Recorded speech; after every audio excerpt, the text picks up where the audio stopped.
huwag na huwag mong gagawin yung mga bagay na ito sa mahal na araw.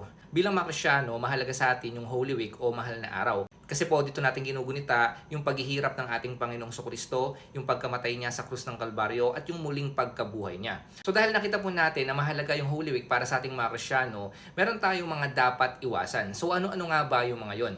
Una mga kapatid, iwasan po natin yung paniniwala sa mga pamahiin. Tuwing mahal na araw, marami mga Pilipino ang naniniwala sa iba't ibang mga pamahiin. Halimbawa na lamang po, yung iba sinasabi nila kapag mahal na araw, bawal daw pong maligo, bawal daw masugatan, bawal kumain ng karne. At marami pa pong iba't ibang mga paniniwala na nagbibigay ng takot sa mga mananampalataya. Pero mga kapatid, tandaan nyo po ito, no? Yung mga pamahiin na yan, hindi po yan nakalagay sa Biblia. So mga kapatid, kapag mahal na araw, huwag po tayong matakot sa mga pamahiin na naririnig po natin. Wala pong katotohanan sa mga yon. Mas magtiwala tayo sa kung ano ang sinasabi ng Biblia. Kaya mahalaga na nagbabasa po tayo ng Biblia at higit sa lahat mga kapatid, sinusunod natin kung ano yung nakasulat dito. Nang sa ganon, hindi po tayo magkaroon ng takot at hindi po tayo maniwala sa mga sabi-sabi lang. Sabi nga po sa Isaiah chapter 8 verse 12, sinabi niya, huwag kayong maniwala sa sabuatan na sinasabi ng bansang ito. Huwag kayong matakot sa kanilang kinakatakutan.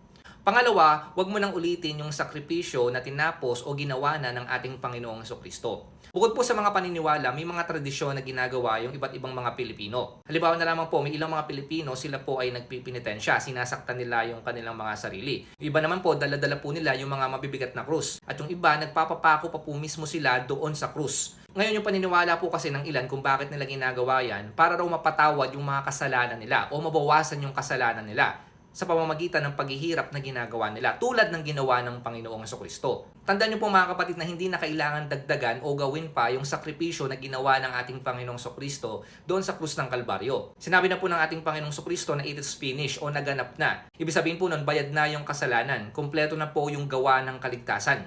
At higit sa lahat, wala na pong dapat idagdag pa dahil ginawa na po yan ng ating Panginoong Kristo para sa ating lahat. Tandaan niyo po ito mga kapatid, hindi ka magkakaroon ng kaligtasan o kaya man mababawasan yung kasalanan mo kapag nagbuhat ka ng krus o pinahirapan mo yung sarili mo. Tandaan mo na hindi dugo mo yung kailangan, kundi dugo ng ating Panginoong Kristo. Kapag inisip mo na kailangan mo pang saktan yung sarili mo o kailangan mo pang pahirapan yung sarili mo para mapatawad o magkaroon ng buhay na walang hanggan, parang sinasabi mo na kulang pa yung ginawa ng Panginoong Kristo 2,000 years ago. Tandaan nyo po kapag ginawa nyo yung bagay na yan, mas nakatuon kayo sa sarili nyong gawa, hindi sa ginawa ng ating Panginoong Kristo. Parang binaliwala nyo na yung ginawa ng Panginoong Kristo kung ginagawa nyo yung mga bagay na yan. Tandaan nyo po, naligtas tayo o napatawad dahil lamang sa biyaya ng ating Panginoon. Tandaan nyo mga kapatid na hindi kayo tinawag ng Panginoon para saktan yung sarili nyo. Tinawag kayo ng Panginoon para isuko nyo yung sarili nyo sa ating Panginoong Diyos.